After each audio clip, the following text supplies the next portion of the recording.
But although we can never forget that part of the story, that is only a part of the story. That's only half the story. In actual fact, the Irish were emigrating to the United States of America for at least 130 years before that. And that's really what I want to talk about today. Right. I said at least 130 years previously. Now, it would be very hard to find the exact point at which anybody first migrated to the United States, but mass migration to the United States of America is generally deemed to have begun in 1718. 1718. 301 years ago. Last year was the anniversary of the first mass migration of people, Irish migrants, from Ulster mainly to America.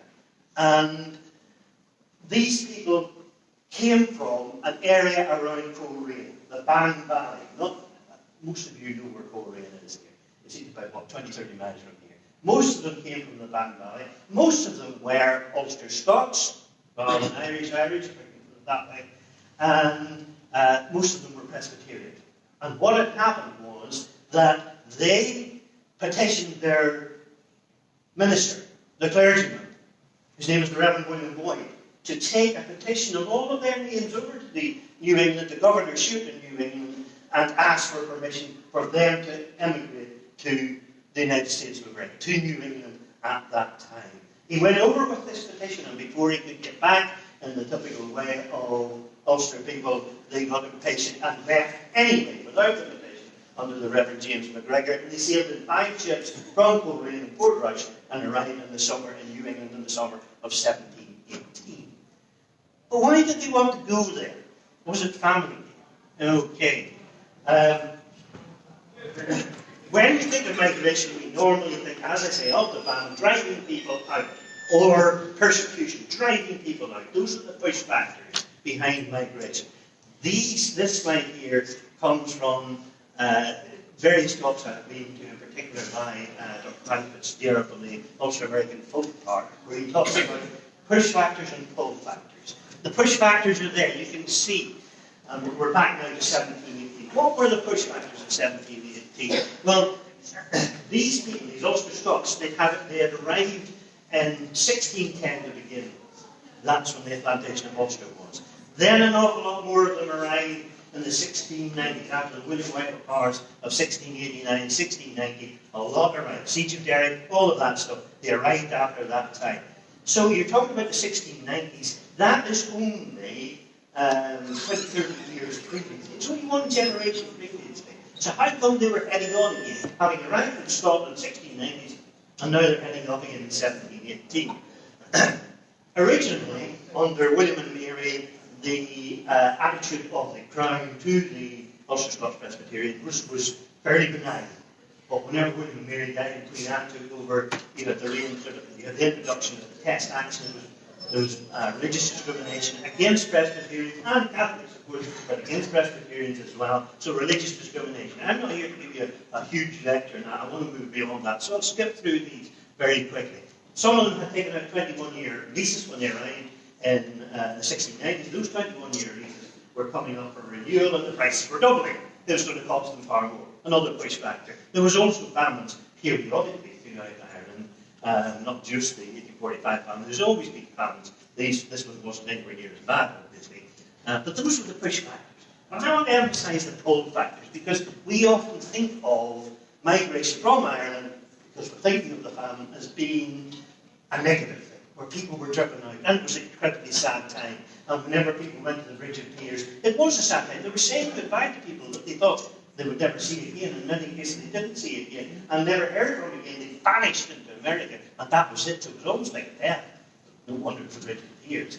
But that's not the full story either. In actual fact, there was an awful lot of communication backwards and forwards from the people who emigrated. They were writing letters back and saying, come to America. It's really great over here. It's a fantastic place. The land is incredibly cheap. These are the pull factors, not just the push factors. And this is particularly true of these Ulster Scots who were leaving before the famine. Land is very cheap. Religious freedom. Nobody's going to tell you how you must worship. Catholic, Presbyterian, any type of Protestant, Puritan, whatever you like, that was supposed to be the way of it. It wasn't exactly true to that time. But that's what they were saying. Religious freedom if you go to America. Trading opportunities, because again, there was problems with the flax industry in Ulster where tariffs, we believe, not mentioned regularly, but tariffs were being introduced between Ireland, between Ulster and the rest of the UK and the rest of England. So it was actually hard for these people to export their linen products. Go to America and you could plenty of trade, they were told. These letters were arriving home from people. And this trickle that began in 1718 with, I didn't point out that there was 300 and something, 18 people who signed that petition, and a bunch of clergymen as well, and they were only the people who signed the petition, so we must assume that maybe between 500 and 700 people actually left in those ships in 1718. That was only the beginning. From then onwards, that trickle became a flood. Later on this evening, you will, if you're essentially here listening to Brian Mitchell, a great speaker, and knows his stuff, knows what he's talking about, he will be telling you about the actual, how this migration happened, how people crossed the Atlantic. That's his specialist field of study. And last year I wrote this down. He said this. He spoke here last year, and I wrote this down. So I've been saying it last year. He said, based on the release of most recent US Census data, as many as 18 million people are in fact descendants of that vast 18th century migration of Ulster Scots. United States. Ulster Scots. Hence my estimate that 6 million people in the US today are descendants of migrants from Derry, Tyrone and Donegal who sailed from the port of Derry in the 18th century. And again, if you know Derry, that's a very famous, one of several famous bronze statues of the migrants on the quays in Derry. And if you haven't seen it, if you're a visitor here, you really should see it. It's something to behold to stand there and think about all of the people who went off to the United States of America. So, an awful lot of people, long before the famine, hundreds of thousands of people migrated to America. You know what I'm saying? That the famine is very important and a tragic event, but it's only half the story. It's not the whole story, and the rest is, you know, the famine shines so brightly. I always think it's an inappropriate analogy, but the famine shines so brightly that you can't see the rest of the story. Now, I want to talk, time going, 18 minutes. I want to talk about ordinary people going there, rather than famous people, because we all know the stories of all of the famous people who went there. But nevertheless, I'll just take a quick run through a couple of the more famous people. As it says here, I wish I made that in white letters, I might actually be able to read it. But it says 5 out of the 56 signatories of the American Declaration of Independence were of direct Ulster Scots ancestry. And the man who printed the American Declaration of Independence, Jameson, that was of Ulster Scots ancestry. And he comes from Strabane, just up the road here. If you go to see Gray's printing press, that's where he's there at this time. So there's lots of famous Ulster Scots going out there. I should say, incidentally, or this is a point that's worth making, and many of you will understand this anyway, but the Ulster Scots who went out there, we think of them now as being Unionists and very loyal to the Crown. Everything but by the time they hated the British Crown. And in 1798 here in Ireland, they were very much involved in the 1798 rebellion up in Ulster. It was led by Ulster Scots, so they were anything but loyal to the Crown. And 20 years before that, in 1776, they took the first opportunity they could to fight the British and push the British out. That's all to do with nobody's going to tell us what to do. We run our own country. Very famously, because of that, George Washington, not an Ulster Scot himself, did, however, say, if defeated everywhere else, I will make my last stand for liberty among the Scotch-Irish of my native Virginia. That's how important he knew they were. I had to include this one, this particular time, because I actually watched this on the series about the American Civil War recently. It's the Burns series, he was animated for PBS, and it's a fascinating series. And I often wonder, in the American Civil War, because most of the Scotch-Irish will have migrated down into the southern states, was it mainly Ulster Scots in the southern side, on the Confederate side, and mainly Irish on the Unionist side. Well, I've never seen any evidence for that to be true, although I suppose if you joined up, as most people did, the state, that's what made you join up one or the other. It wasn't any particular pro or anti-slavery or pro or anti-any politics, it's you just joined up whatever your state was fighting on. And in the Battle of, one of the most famous battles of Fredericksburg in 1862, the Union side this time was still losing. The Unions did badly at the beginning of the Civil War. The Union side was still losing, and they had to capture Fredericksburg from the Confederates. And it was extremely important. They just had to capture Fredericksburg. So they launched an attack on the defenders of Fredericksburg, who were lined up on the right wing of the Confederate army behind a wall. So that the Union troops were charging. It's like the First World War, isn't it? Where the Confederates were behind the wall, so they had some protection. And it was just slaughter. The Union troops were wiped out mostly. Leading the Union troops, right, on the Union side, leading the charge was the Irish Brigade, raised in New England, the Irish Brigade. You can see them there with the Union flag, but also the harp on the green. That's the Irish flag. That's the Irish Brigade. So they were heavily involved in that. And on the other side, they made 6 charges, and the 6th charge, there were about 100 left, 1,000 of them, and as they retreated for the last time, it turns out that the Confederate soldiers also had an Irish brigade. So as the Union troops retreated, the Confederate troops stood up, many of them Irishmen, and clapped their fellow Irishmen as they retreated. Not in saying, ha ha, we beat you. You made a valiant effort, but you lost. So, getting back again, what we're talking about Irish people emigrating to America and playing a very, very important part in American history. And those people fighting in 1862, very few of them would have arrived. The famine was left 15, 20 years ago. They wouldn't have arrived. They would have been there for a long time before that. Incidentally, Irish as well as Scotch-Irish. So, in case I haven't made that point clear, although Scotch-Irish began in 1780, lots of other Irish people were emigrated from Derry as well, before the famine. US President James F. Polk. There's John Polk. I'm not very heard him talking earlier. And if I was going to feature American presidents, there's loads. I could feature like James Buchanan, Ulysses S. Grant. There's lots and lots of 14, 16 out of the current, what are we at now, 46 presidents, 45, 46, whatever it is, are of Ulster Scots ancestry. But I wanted to pick James Polk for 2 reasons. Number one, he was from here, 4 or 5, 6 miles up the road, Cavanagh, except for the fact John tells me now that he wasn't from Cavanagh.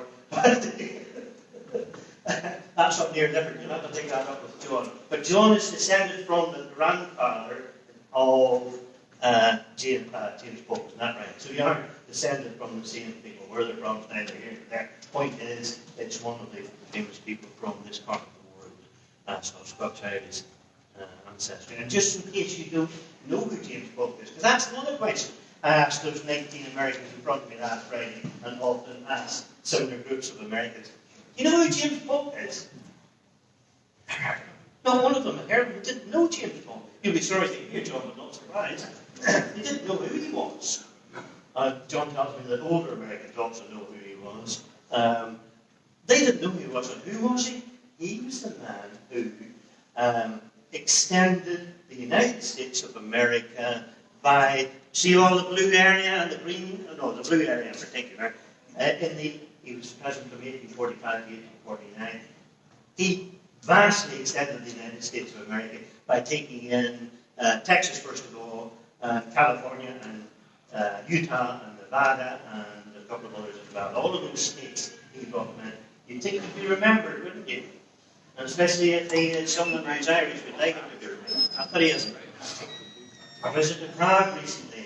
This takes me to my second president. Visited Prague back in May of this year. I was very surprised when I went to the Central Railway Station in Prague to see this statue of Woodrow Wilson. Woodrow Wilson is another Ulster Scots president, and Woodrow Wilson comes from Strabane, again, same as on that one. Well, they're gallant, townland just outside Strabane. What's he doing in Prague? Why is it have such a huge, look at the size of it.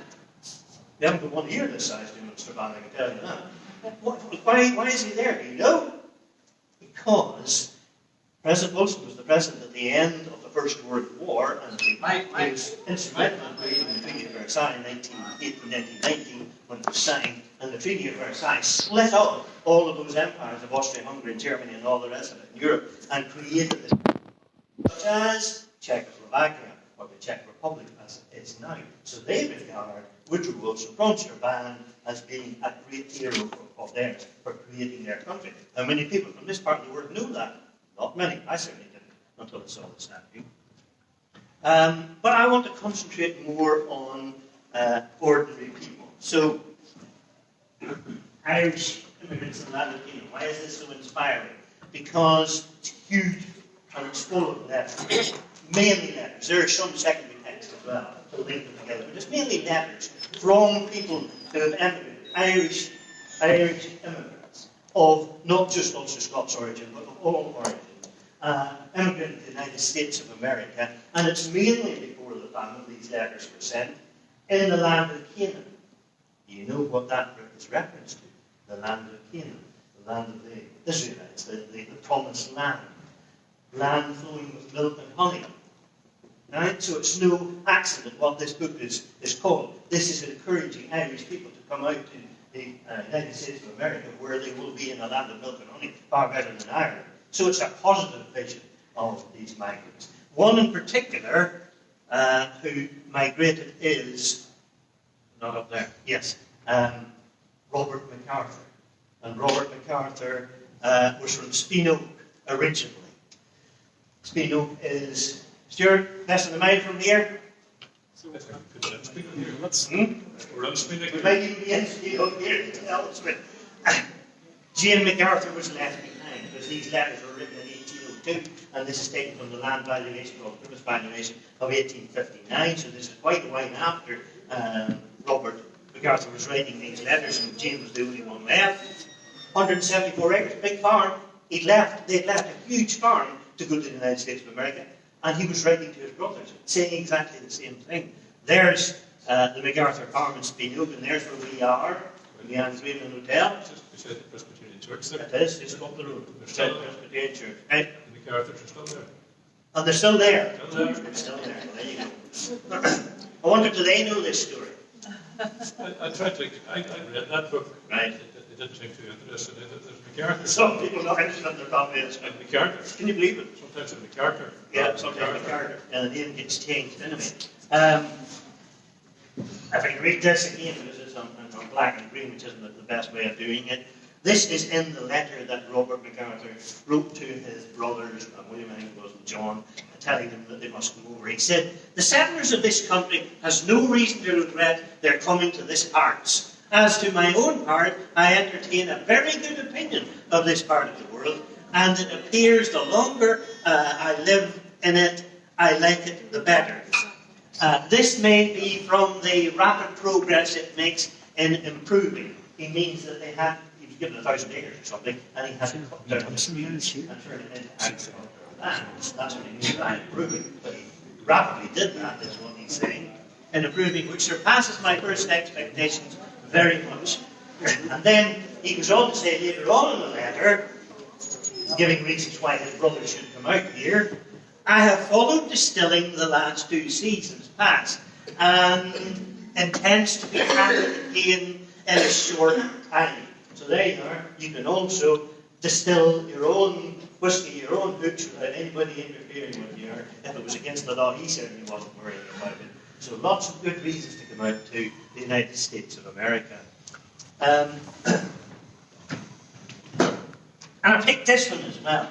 That's MacArthur's going out there. I picked this one as well, just to be even-handed here, to be balanced. Because I have researched an awful lot of projects for America and helped to find their ancestors and find where they live, and some are more successful than others. This is one of the most successful ones here, and it was for a man called James Milett, who was researching his Milett ancestors, which came from County Mayo, and I did them, quite successfully, but then he wanted to research his McNeely ancestors, with Irish family, obviously, from Mount Charles and Ardgraf.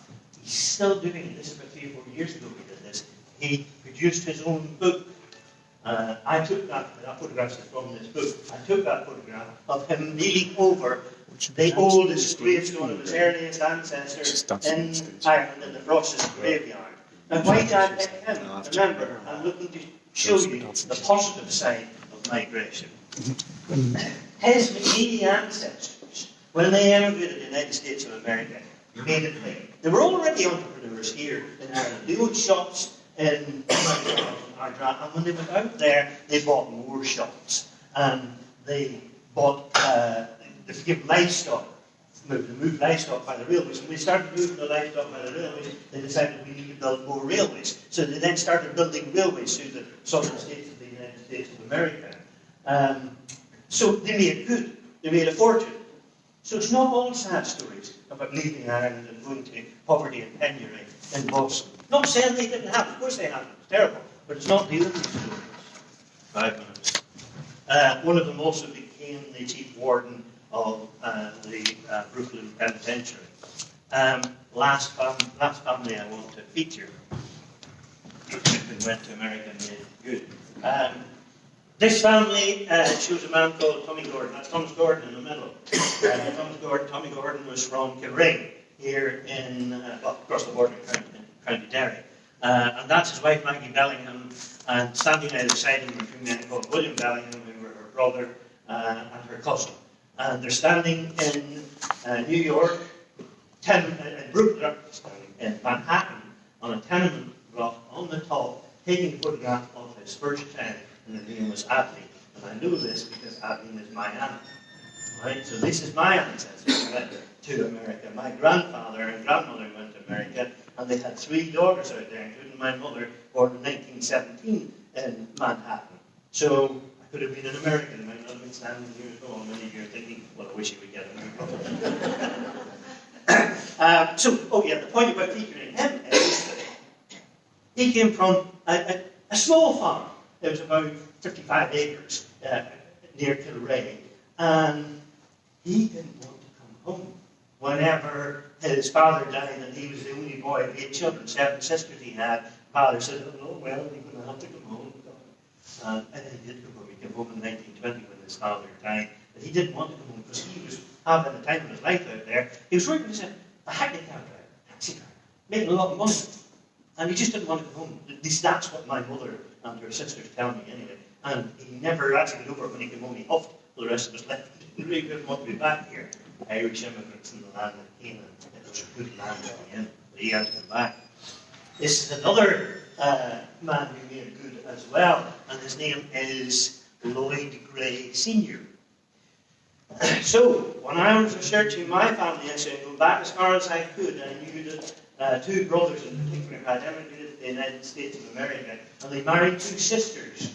One of the brothers was called Samuel, and one was called William. And I was able to follow Samuel's line all the way down using American sources. I lost William somewhere, never found him. But I followed Samuel all the way down until Lloyd Gray Sr. here. And the reason why I found Lloyd Gray Sr. was that he was a pilot aged 21 in the Second World War in 1944, bombing Germany and writing a diary saying, I hate doing this is terrible. These are civilians that I'm dropping bombs on down below me. Just like my own people back home. But that was his job. But because he wrote it down and passed all his diaries and photographs and memorabilia onto the local museum, it's online and it's there, so I was able to find it. But he made good. His son, Lloyd Gray Jr. Lloyd Gray was born in the same year as me. I always do the same joke at this point. 1961. Right? 1854. No, not quite that far back. But he's got a very similar name to me, just by coincidence. And he was born in the same year as me, and he would be my 4th cousin, is what he would be. Well, unfortunately, Lloyd Gray Jr. wasn't. Oh, he was also very, very successful. Maybe he thought he was looking for his money, but he wasn't interested in genealogy. He runs a big medical foundation. He was a a professor at a university in medicine, and then he set up his own foundation and made loads of money. So another Irishman who made good, but he wasn't interested in me telling him. Did you know you're related to James Gray, who was born in 1770 something or other, in Coleraine? Got a bit interested. Two sisters, three sisters who were innocent, and one of them had lots of children. Okay, and these are the children of one of the sisters, Lord Gray's sisters. So these children are the same age as my children. That makes them fifth cousins, and they've all got. I don't know, is this typical American girls' names? Macy, Angel, Dan. There's not too many Marys and Margarets in here, and Abby. But they've got one son as well. This sister has one son. He's called Samuel. And whenever I found him, they live in Wichita, Kansas, and I said, Samuel, you called him Samuel. Did you know that your great-great-great-grandfather was called Samuel? She had a clue. She just picked a nice, solid name like Samuel for her only son, not knowing that that was her direct ancestor. One of the weird things of family history. And I can follow them on Facebook. They're on Facebook all the time. They've got children, and I've got grandchildren. So those children of my grandchildren will be sixth cousins. So, I said at the beginning that this petition was taken by the Reverend William Boyd to America, and lots of these people, the Scots-Irish people, migrated to America. Woo! 10 seconds! Lots of these people emigrated to the United States of America, and made good, so the story is much bigger than the famine. And the man who took this petition to America was called the Reverend William Boyd, and he came from because when he didn't stay in America, he came back to Ireland and then moved to a new church in Monreagh, which is about 4 or 5 miles from here, and where the Monreagh Heritage Centre is situated. And luckily, right in 1725, luckily we have a photograph of him. Now he came from McCosker, and my ancestors came from McCosker. And you can't research your family history back into the 18th century, the 1700s, so we can't really link me up to them. So we have a photograph of him in 1725. Do you think he bears any resemblance to me? Yes? Yeah. Thank you very much for listening. That's a wee timer.